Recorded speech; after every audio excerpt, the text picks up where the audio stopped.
and Teams does allow the participants to be muted, but still be able to comment with on the chat box. So if you're looking at the top bar of your screen, there should be a little person icon and then a bubble with some lines through it, and that's the chat box function. If you are on your phone, there's still the ability to do a chat box. I think you have to hit the 3 little dots to make a comment. Tonight's meeting will be recorded, and I will announce before we start recording. Oh, I'm sorry, the recording has begun. So again, the recording is just so we can keep track of notes and comments. The presentation portion of tonight's conversation will be posted on our website along with our slide deck. But without further ado, I'd like to introduce Supervisor Dan Stork, who's able to join us and give us some welcoming comments to start off tonight's meeting. Well, thank you, Megan. Thank you very much. And good evening, everyone. And thank you all for attending tonight's public meeting on the Paul Springs branch at Hollin Hills Stream Restoration Project in Goodman and Bricklemeyer Park. As many of you know, this meeting serves as one of the final culmination points before construction begins on this project. County staff with the Stormwater Planning and Stormwater Management Division, my staff, and I have worked closely with the Civic Association of Hollin Hills, the leaders and residents who originally requested this restoration over 4 years ago. They requested to assess the deteriorating streams and work to develop a viable and a cost-effective plan that will have a positive long-term impact on our community, stream discharges, and the environment. We were able to come up with a final plan that the county environmental consultants, our professional county staff, and the Civic Association and most Hollin Hill residents support. I support these final plans as well. I want to thank all members of the Hollin Hills community for their intensive involvement in all stages and portions of this project, from the nomination through really the plan revisions to the final plan reviews. In letters that I have sent to the community over about this project, I have outlined how the project team incorporated many community comments into the plans, minimizing tree losses, additional tree protections, a narrow access road, additional cobblestone for the stream bed, and also installing a new VDOT road culvert. And lastly, I want to thank really some key people in this process, Megan Fellows, Charles Smith, and really the rest of the county staff involved in this project for their hard work and willingness to work with my office, and most importantly, to work with the community to address their concerns. I look forward to hearing what they have to say and for you to share your thoughts tonight. I will be able to be on for 15 or 20 minutes, and then I have another meeting that I need to go to. But in my stead, Nick Reinhardt will also be attending, will be listening and taking notes, and we look forward to following up as we need to address any additional concerns that you may bring up tonight.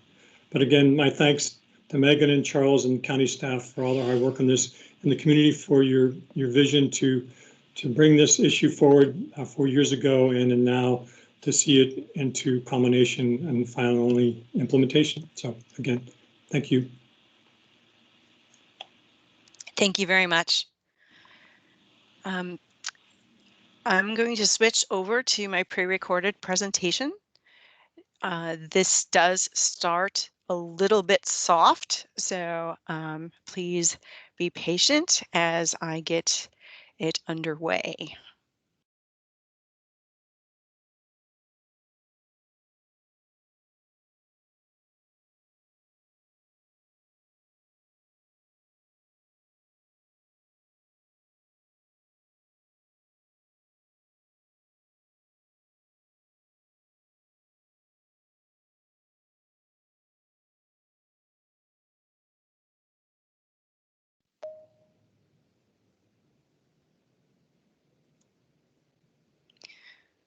Okay, we just have a few more people in the lobby, so let's make sure they can get in.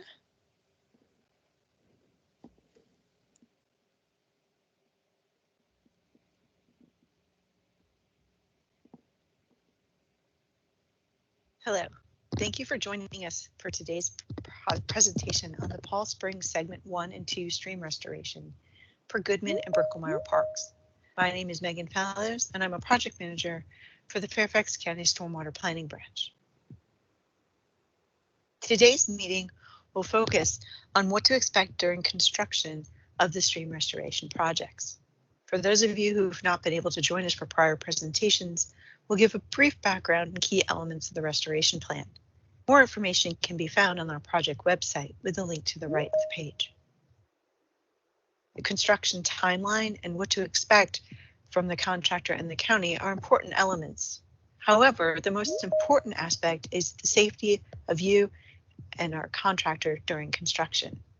To maintain safety, we ask that there's please no public access during construction.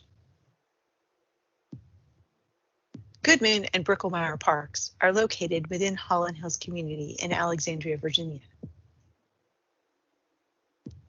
The project started with the stream in Goodman Park and our initial surveys in the fall of 2017. In spring of 2018, we added the stream in Bricklemeyer Park. The two streams were then combined into the Paul Springs segments 1 and 2 stream restoration. The next phase of the project is construction, which will begin shortly and continue through summer of 2022. So what did we find in 2017 and 2018 after the community said there's a problem with public safety of the highly incised streams? We found aquatic habitat that was considered very poor. We found lots of tree falls, a preponderance of invasive species, and yes, the streams were very incised, many places greater than 6 feet deep. As a result, it was determined to restore approximately 1,800 linear feet of the headwater tributaries of Paul Spring Branch that flow through Charles Goodman Park and Bricklemeyer Park and adjacent private properties. The restoration will include repairing the stormwater outfall from Martha Circle. The pipe in the ground is actually broken, and we will replace that portion, as well as extending the pipe through the 16-foot incision into the main stem of the Goodman Park stream.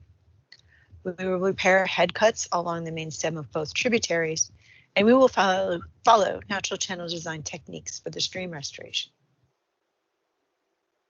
In addition, we will control invasive plants and reforest the riparian corridor in excess of the Chesapeake Bay requirements.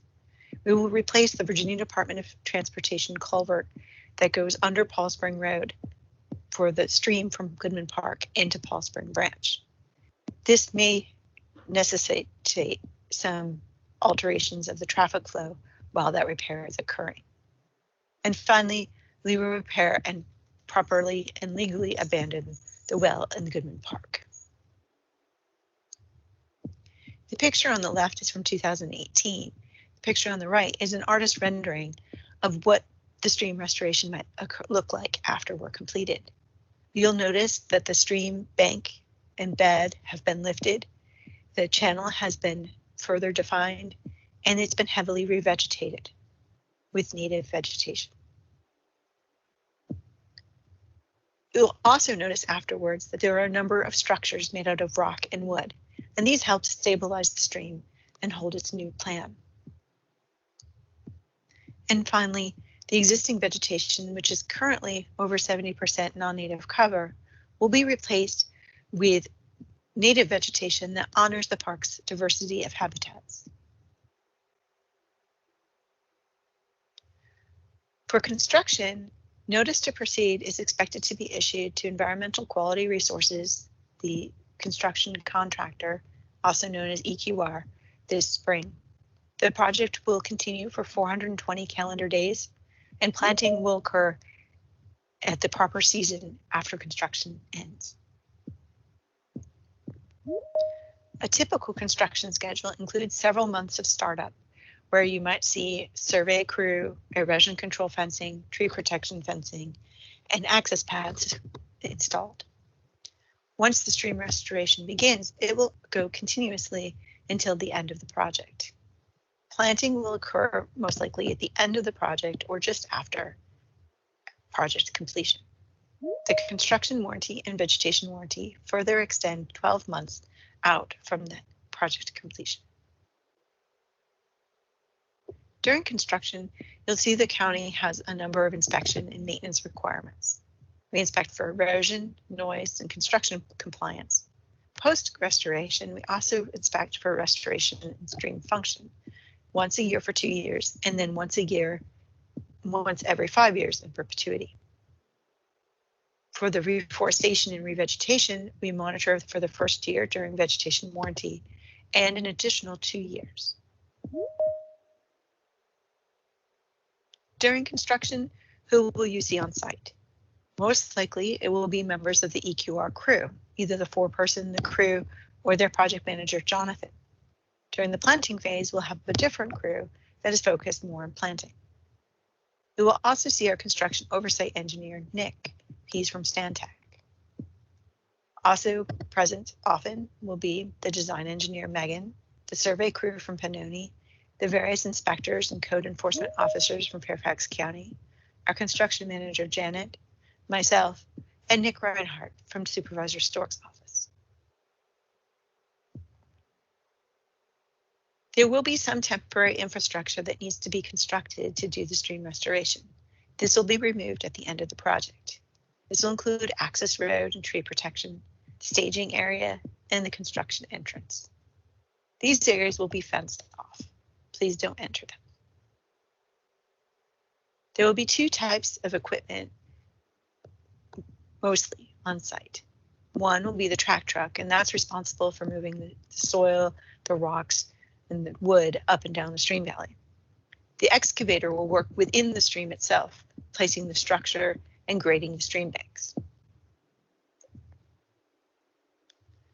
During construction, the contractor has to comply with all Fairfax County's construction safety resolution, contract documents, and construction plans. In short, the contractor will maintain a safe, neat, and clean work area. One frequently asked question is, what about the noise? The county's noise ordinance allows construction work between Monday to Friday from 7 a.m. to 9 p.m., on Saturday and federal holidays from 9 a.m. to 9 p.m., and on Sunday from 9 a.m. to 9 p.m. However, our contract documents say that Sunday work can only occur with 3 weeks' notice. This is construction noise. This isn't the noise of the construction workers arriving on site, having a chit chat, or closing their car doors. And finally, and most importantly, we want to protect the safety of you and our contractors. Please stay outside the construction limits at all times and keep your pets outside the construction limits too. Thank you very much for listening to this presentation. If you have any questions or if you want to be added to an email distribution list to get project updates, please email me, Megan Fellows at fairfaxcounty.gov. Check out our project website. Thank you so much, and we hope to hear from you.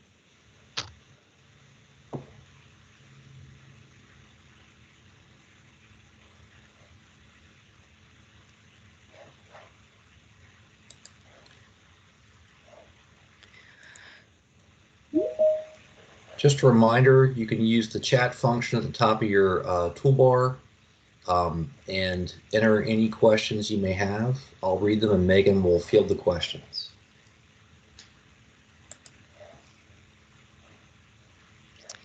And for those of you who aren't familiar, that's Charles Smith. He's the branch chief in charge of the stream restoration that I'm the project manager for. Again, we're asking that folks enter their questions into the chat function, and we'll be happy to field them there. The first question, Megan, is will construction in the 2 parks be simultaneous or sequential? That is yet to be decided because it depends on EQR's construction schedule, and that will be one of the things that they provide us as soon as notice to proceed is issued. It is possible that they would be consecutive, and it is possible that they will be in some level of concurrence. The next question is, thanks for all of your work on this project. When do you anticipate work to begin?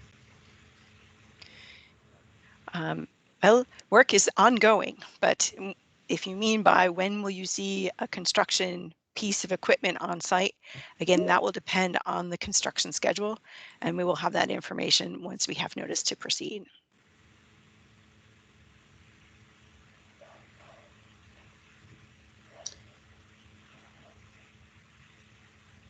We also have online today Janet Grubb-Weber, who is our construction manager.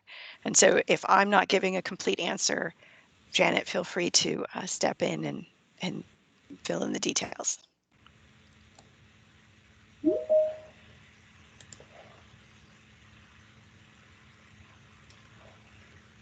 I'll just add real quickly that two things. One is you all probably have noticed that Fairfax Water is doing work unrelated to our project on Paul Springs Road.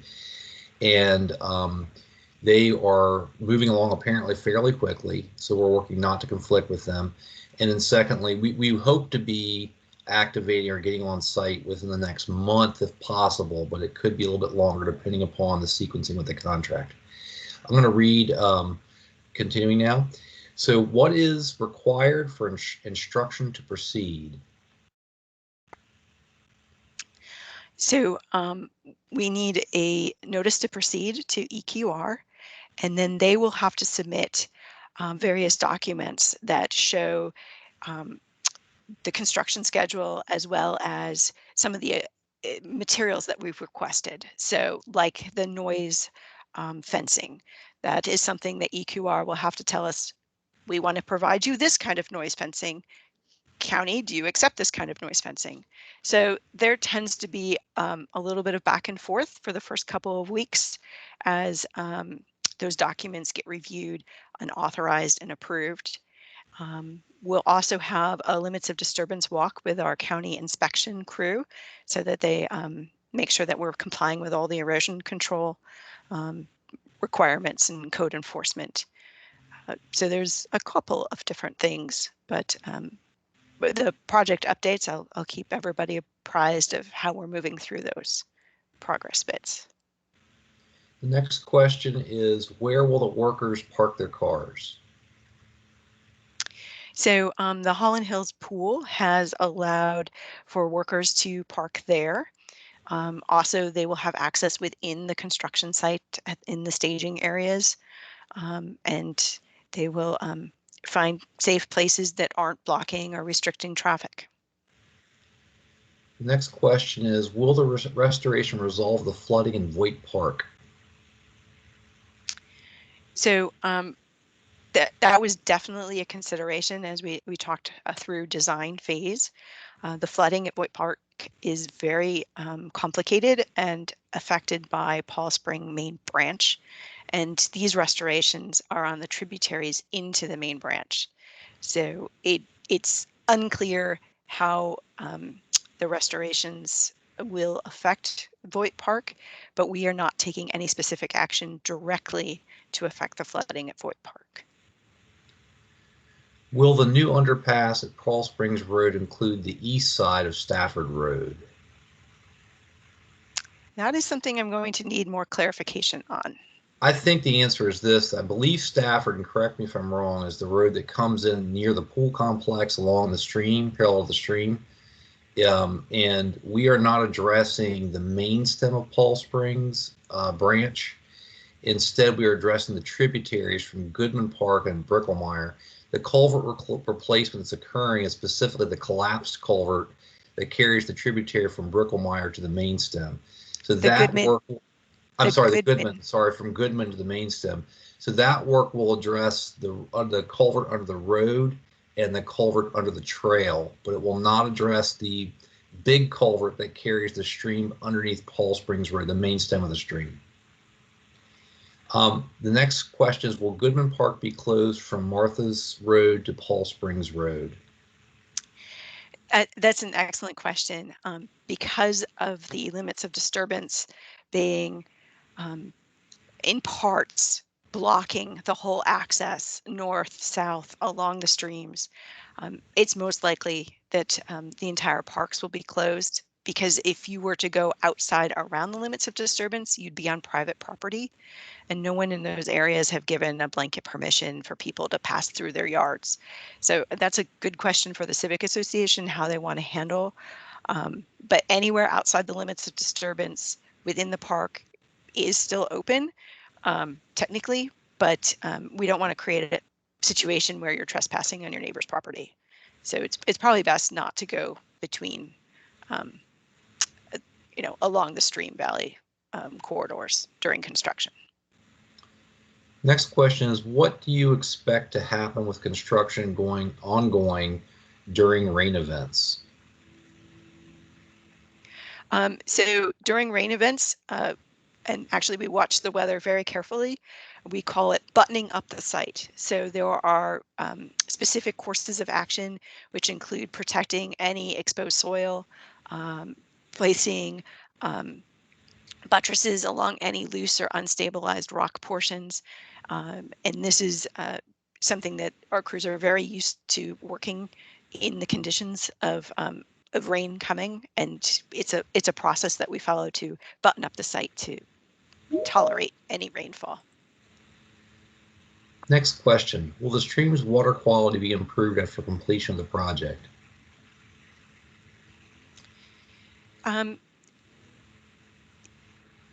Yes.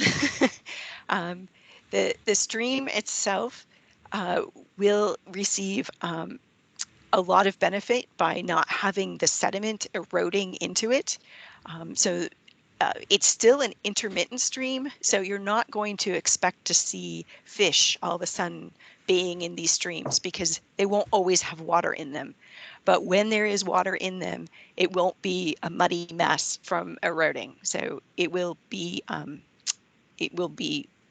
the water quality will be improved in the stream as well as the downstream.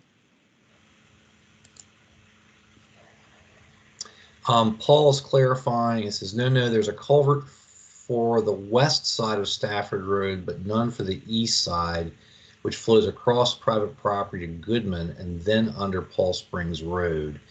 So I'm assuming that means that this is what Stafford is, the one that's between Goodman and Bricklemeyer. Is that correct?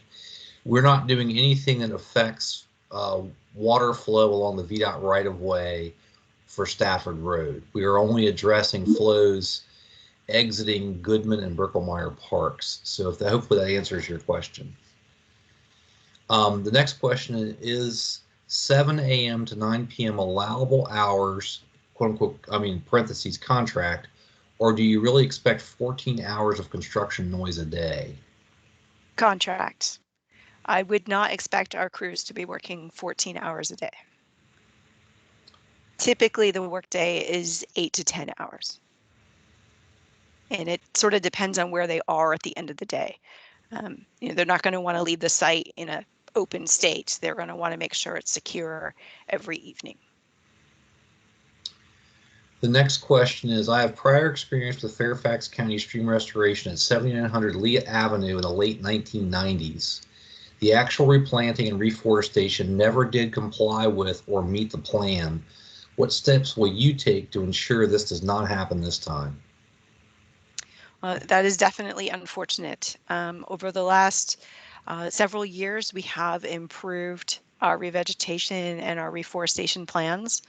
And we started at design by limiting the amount of area that is removed in part of the limits of disturbance, maximizing our tree save areas. In addition, we have 2 different species mixes for the herbaceous seeding, as well as several different species of native plants that we'll be installing as containerized plants. We have a vegetation warranty for 1 year with the contractor, and that means that 85% of our plants will be live at the end of 1 year. And then we have an additional 2 years of maintenance and follow-up. And if we fail to establish a canopy, we will come back in and we will replant. Where the goal is not to leave the site without vegetation. I'm going to add on to that because I think that what we know from this project is there's been a lot of coordination with you all in the community for the replanting efforts. In addition to what Megan described is the planting effort the county must do, within our limits of disturbance. And as she said, we will stay with that vegetation to get it established and until it is vigorous, and to limit invasive species within our areas of control, but also working with your community. And I understand you have community members who'll be working on invasive control beyond the limits of our work, and they also have already started plant rescues. In addition, are working on other aspects of vegetative maintenance outside of the limits of disturbance that we'll be working on. So I think you have a strong volunteer corps that will be working in conjunction with the county's efforts to make sure the vegetation is successful.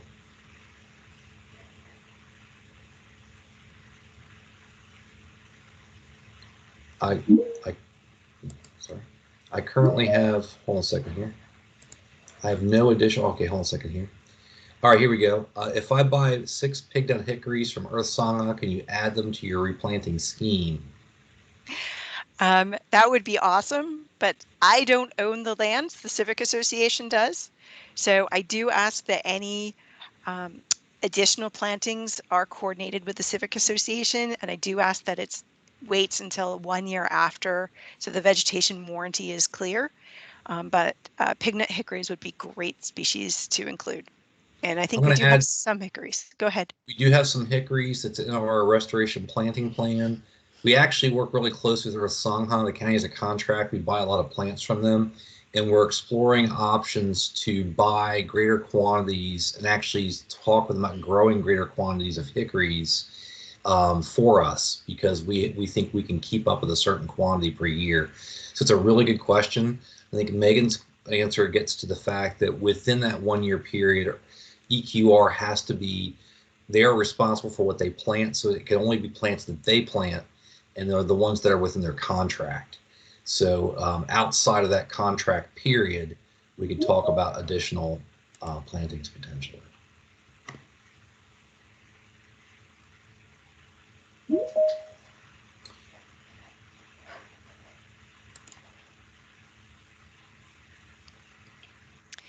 Supervisor Stork, you said that we had you until 7:30. Was there anything else you wanted to add? No, it's been good listening to the questions. They've been excellent questions, and I appreciate everything that you all are doing to respond, and our office is available. I know Nick Reinhardt, again, my staff member, is available. If people have other questions that I'm not here to ask, they're welcome to ask them through Nick, or you all are welcome to collect them, and my office can answer them later. But again, appreciate everybody's involvement, and frankly, the fact that we're here is a testament to the Hollin Hills community and their commitment to environmental stewardship, and I appreciate everything that they're doing to do just that. Thank you. Thank you. Thank you, sir. Next question, will you be sending out an updated timeline once you have notice to proceed?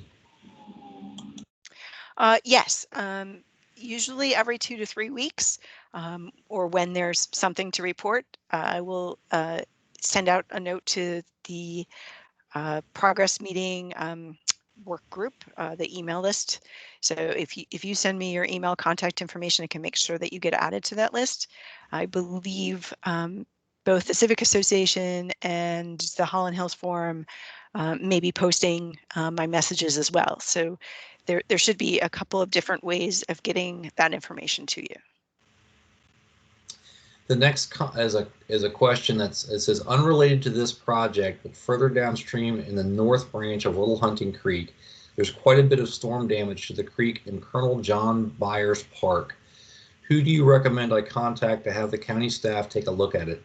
If you could please just funnel that to Megan, since you have her contact information, and between Megan and myself, we'll coordinate getting out to take a look at that area.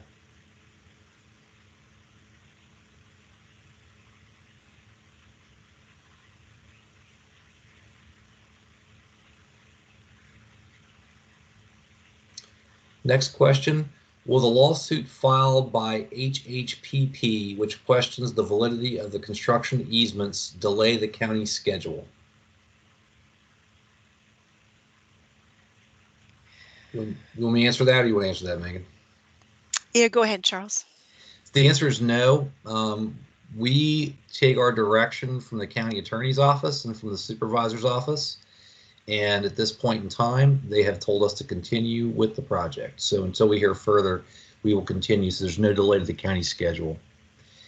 The next question, what photo and video records are you planning to make, and will we be able to see it in close to real time? That is a really interesting question. Our construction inspector, Nick, he will actually take photos every day.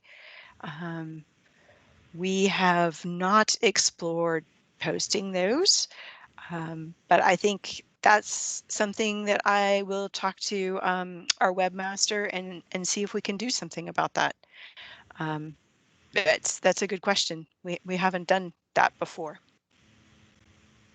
I will say we were fortunate on a previous project that Megan managed that recently got completed in Reston, and the community was sending in photos and videos on a regular basis that they overlooked the park.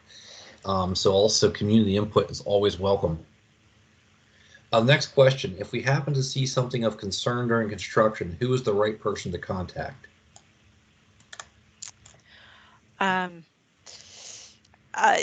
Definitely you can contact me if it's an emergency situation. Charles, that's... So the key is that if it's something of immediate concern, if there were a safety situation, I think we would, EQR staff or somebody on site would try to address the safety issue. I would say for routine contact, please keep Megan as your primary contact. I can always be a backup, and we can share my contact information too. But we want to funnel that contacts from you all through Megan and myself. And then, of course, if you have a bigger concern, we could always contact Nick at Supervisor Stork's office. But we prefer to handle it and try to get back to you as quickly as possible through Megan or myself. I think my only hesitation is if you need to protect yourself first, and that means you need to stay outside of the limits of disturbance fencing. Nick, who will be on Stantec, his job is to observe the site, so he's the best person to try to get the attention of. Everybody else will be paying attention to where the equipment is and rocks and debris. So Nick is probably your best person to try to catch his eye. But again, do not enter the site to get attention of anybody. My cell phone is available on all my emails, and I make sure that that's on the next notice of update. So you're welcome to contact me as well. But again, don't enter the site to show anything that's wrong. Your safety first, and then we progress. Next is a comment. Thank you for your very informative and complete response. We support your efforts on our behalf. After that, the next question is, a significant contribution to excess flow in the Goodman tributary comes from drain off from the Mason Hill subdivision. Is there a plan to improve the holding pond in Mason Hill to reduce the flow during heavy storms? So certainly during scoping, when we decide that we're going to do this as a stream restoration, we do look at the upstream and the watershed. And no, there was no recommendation that pond be addressed, but it is monitored frequently and under our maintenance and inspection schedule. And we can certainly send that message on to the inspection crews to see if they can take a look at its function and make sure that it's still operating where it's supposed to be. I'm going to add to that. My understanding of the Mason Pond is that it is it's old. Older ponds were usually constructed to what's called peak shaving. So they just take, when the storm flow comes in, it routes through very quickly, and all it does is it chokes it back a little bit, but it doesn't hold it for any period of time. Unfortunately, there's not a lot of footprint at that pond, and usually when we renovate, you have to either be able to go out horizontally or down vertically, or both, and there's not much room there. So you have to be able to resize the pond in a way that will hold that water, because that pond is both shallow and has a pretty big opening in the pipe. So I think there's not a lot of opportunity in its current configuration, and with the constraints of the land area. We can certainly take another look at it, but that's the current understanding.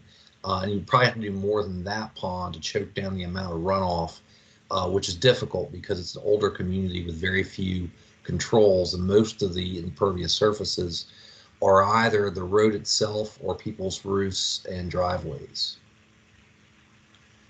The next is there have been concern expressed about what will happen to all the wildlife who may make their home in the parks during the construction. What, in your experience, has happened to the other sites, and are any precautions taken during construction to protect wildlife that may be in the zone? Certainly, we have seen a lot of wildlife use our construction sites, especially because with the access paths that gives the wildlife additional access. Generally, birds do fly away, and then they come back usually within a year, and they use the resources. We have complied with all of the rare and endangered and threatened species situations, and none of those are present on site. Most of the wildlife will move and rehome during construction.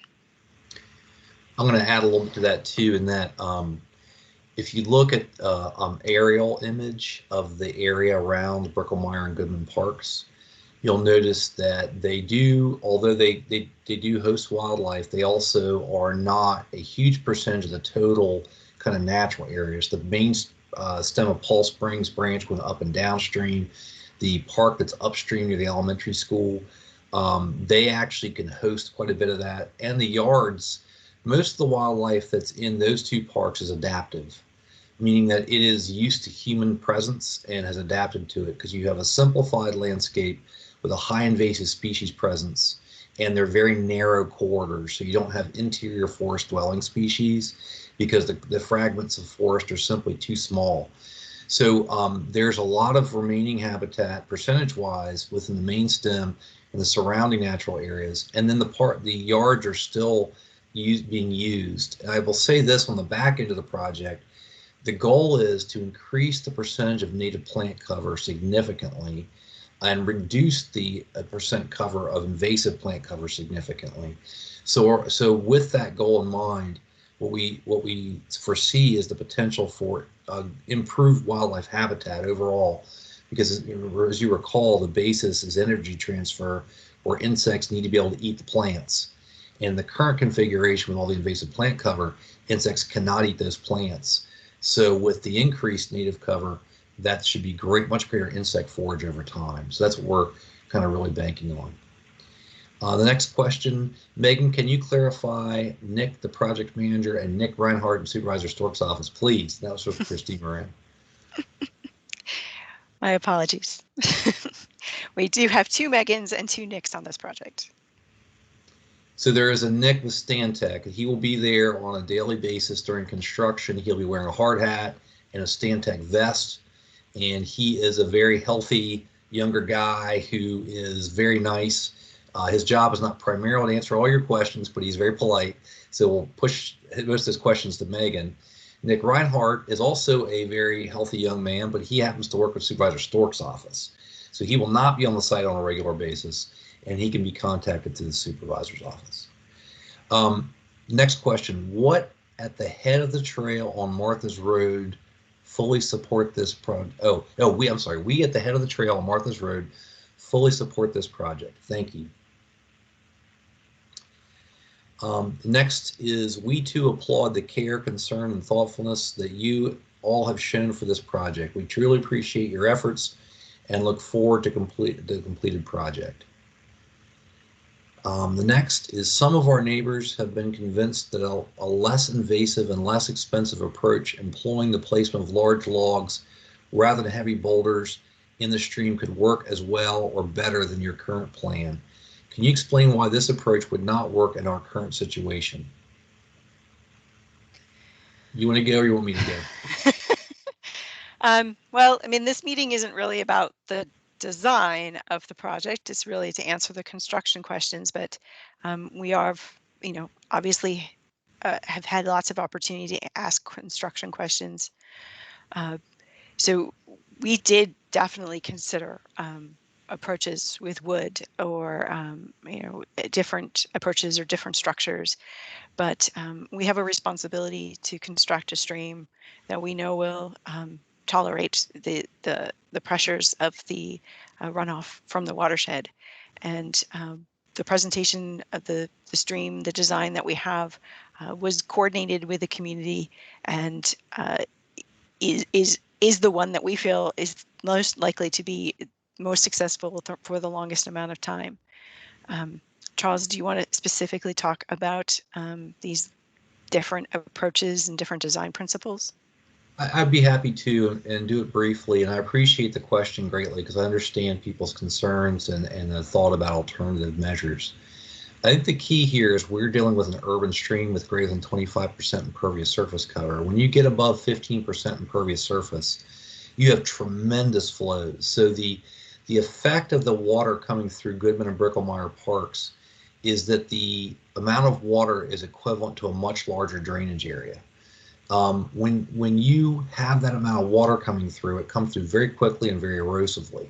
So what we've had to do is we've had to come up with a design that's rigorous and can handle that water for those intense periods, and it will not cause failure or great maintenance over time. The wood approaches that have been described, although they've been promoted as being applicable here, when you look at the literature and you actually look at where it's been employed successfully, it's in rural areas with low levels of imperviousness. It's generally in streams that have a flatter slope. So we're dealing with slopes in Goodman and Bricklemeyer parks that range between 5 and 12%, which is really steep when you're considering streams. So that water's running very quickly and it's very erosive, and it's what's called a confined stream. So it has kind of a V shape to the valley. Most of the instances where this has been used is in very low slope conditions, a 1% or less. And it's usually in a place that has a floodplain so the water can get up and out. Now, there has been discussion of whether or not you can put in logs that would lock in sediment, but the reality that from everything I've read and everything I've seen is there are not equivalent examples in urban systems. Essentially, in urban systems, the amount of water and the flow patterns are so erosive, it's not the same as working in upstate New York, working in some place that is in the mountains, that has very low impervious surface areas. So we certainly appreciated that. I will also say that in the instances where they've been employed, in some instances that we've read about where there actually is data, there's very high failure rates if it's in the wrong location. And there's a lot of cautions in all the guides that talk about wood, about being in the wrong location, the wrong conditions, and we have to be able to maintain this. So we did look at it. We don't think that this site's suitable for the alternative that's been proposed. We welcome further discussion on the issue, but we think our method will provide the benefits the community requested and also be rigorous enough to survive the storms that we have. The next question. Deer have a significant impact on young vegetation, native and otherwise, in the neighborhood. Is there a component of the revegetation plan that will protect the new plantings? Yes, so we're actually using a strategy called nucleation or super clumps. You'll see that on the planting plan, and that actually plants the plants so close together that the deer, they don't like to stick their heads in small spaces. In addition, we are using species that are, less deer edible, such as black locust, which actually have thorns on them that the deer don't tolerate. And so we have a couple of different strategies, a couple of different plans. If the community wishes, there is the opportunity that they could install deer exclosures, which are, larger fenced areas, which can promote local areas of reforestation to get taller. We also have a variety of plant sizes, which tends to confuse the deer as well. But deer are definitely a consideration in how we manage and choose to revegetate this site. The scope of work has served as a point of contention among some individuals in our community. Alternative proposals have been suggested as being less intrusive but sufficient to achieve similar outcomes, such as felling trees to redirect their flows to allay those individuals' concerns. Can you explain why alternatives were deemed insufficient? As we discussed previously, what's called chop and drop has been promoted. In other words, you fell trees and you hope that they lock in and hold sediment. Every example that we've seen has been done in rural areas or up in the mountains where there's low imperviousness. And we have not seen any data or indication that such a design could work in this urban system with greater than 25% imperviousness. So that's the primary reason why we decided that was not a viable alternative, and we stayed with the design which provides a more robust stability for the system. Okay, so I don't have any more questions at this time. We'll give it a couple more minutes to let folks insert the questions they have.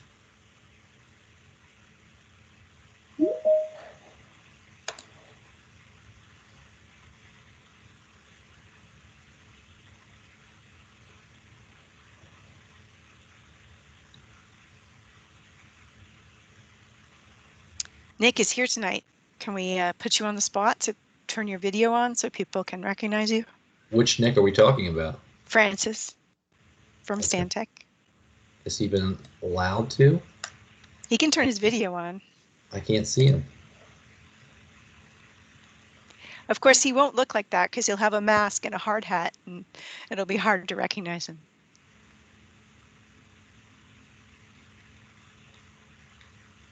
And of course, he could be not on a camera option.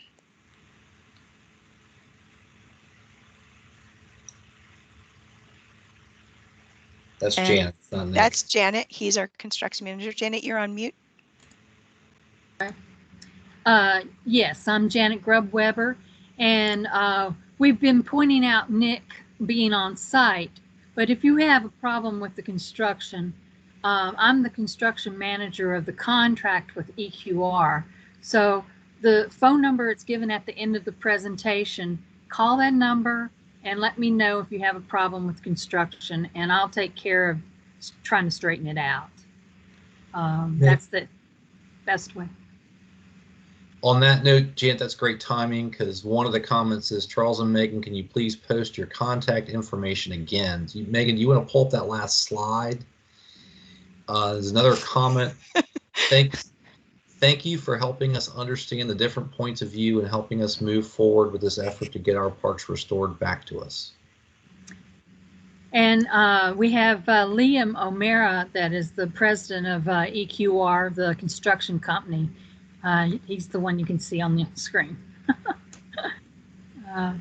But they're anxious to start, and we're just waiting for risk management to finish looking over our documents, our bonds and our insurances to allow the contract to be signed.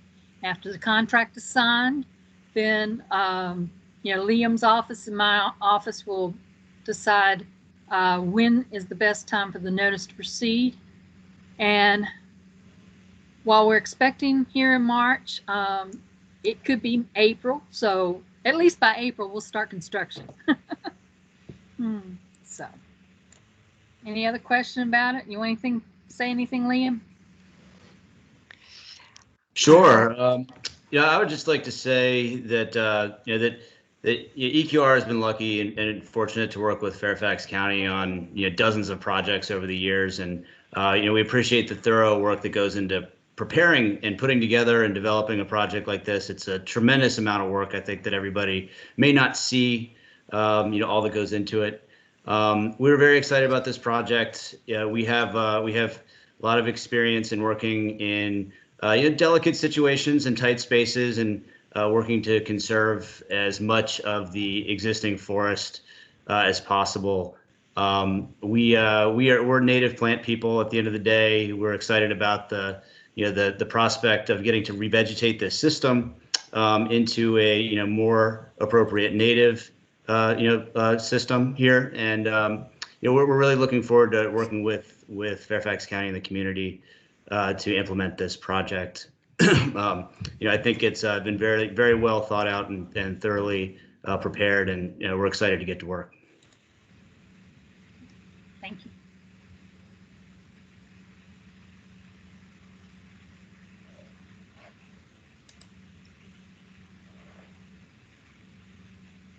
There's another one that says thank you all. I'm going to try to share real quickly. Oh, am I sharing my screen with the Yeah. contact information? Do you have yours up, Megan? I do. Okay, good. I don't That's see your it yet. screen. That's your screen though, Charles. Do you still have my screen? Do you see it? I see your screen. You want to make it a little bit bigger? Is that it? That's it. Okay, good. So here's the information with the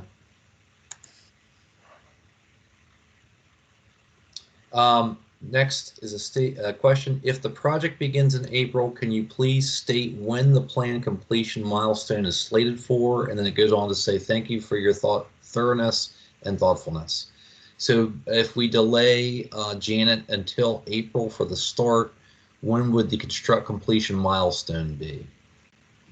Well, as soon as we've signed the contract and we've given the notice to proceed, EQR will show us their construction plan, and we can start to identify when these times will happen. But I really can't figure that out at this point in time. I think it's stated in the presentation it's 420 days. So EQR will have a clock that begins and gives them a contract period when they get notice to proceed. So as Janet's saying, I think Megan reflected that as roughly 14 months. Is that correct? Right. Somewhere in that neighborhood. So from the time that they get their notice to proceed, they'll give us that schedule. It should be somewhere in the neighborhood of that 14 months. But then it'll be up to us to update you all as we get a more current schedule.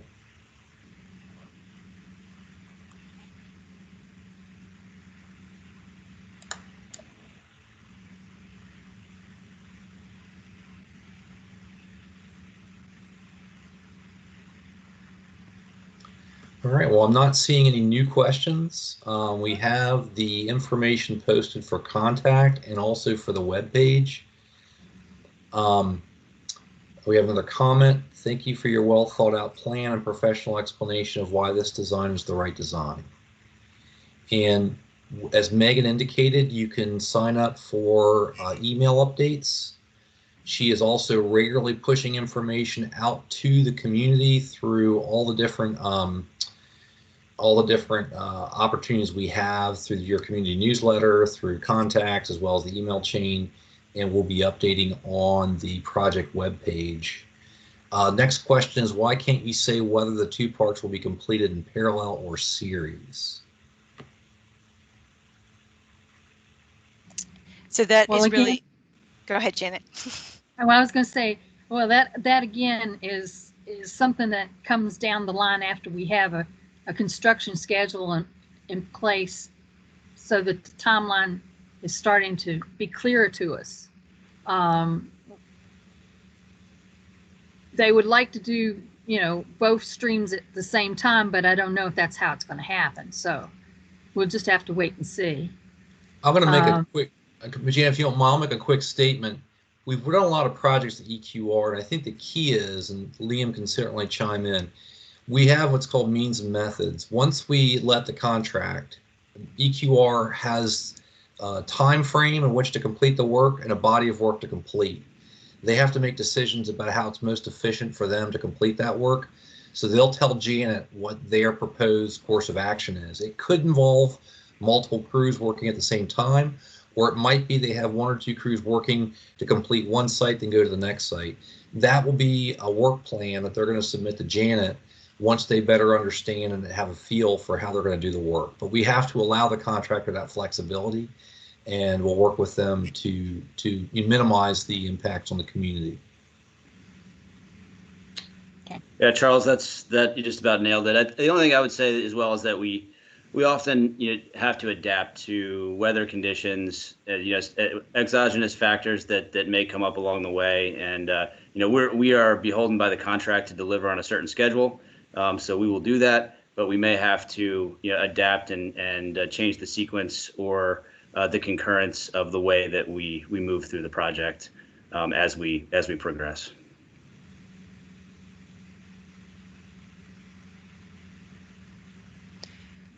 Charles, I see a hand up. There's no good way of unmuting an attendee. So if your hand is up and you wanted to make a comment, please enter the chat box or email that to me separately and I'll get back to you.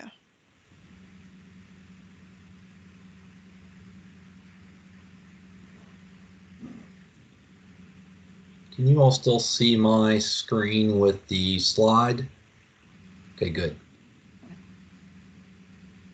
And my email has started dinging, so a couple of people are going to be on the hottest mailing list in town.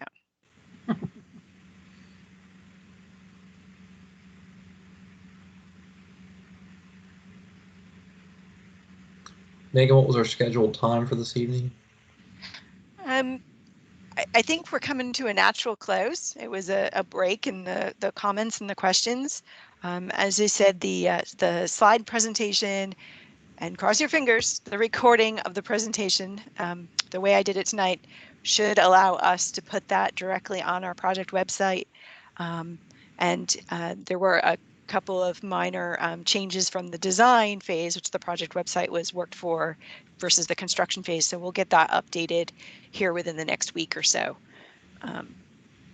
But I guess if there's no further questions tonight, you may sleep on it, think of something else, feel free to email us. Again, these are mostly construction related questions. If I don't know the answer, I've got Janet, Charles, Liam, and a whole bunch of folks that can help me get you the right answer.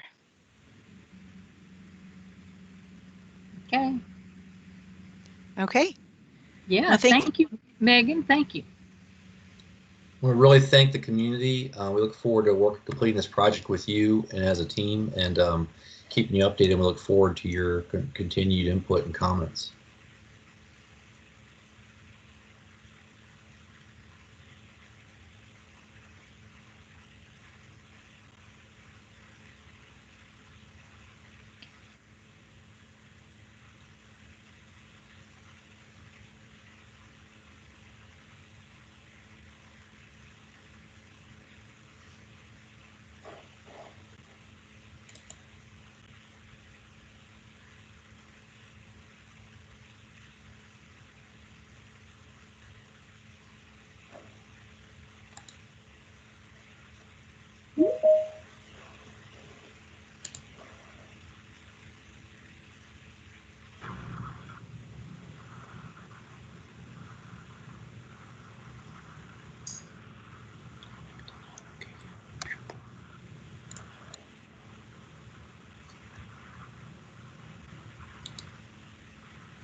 Okay, I think we can stop the recording.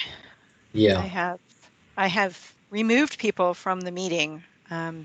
Okay. As I tried to get in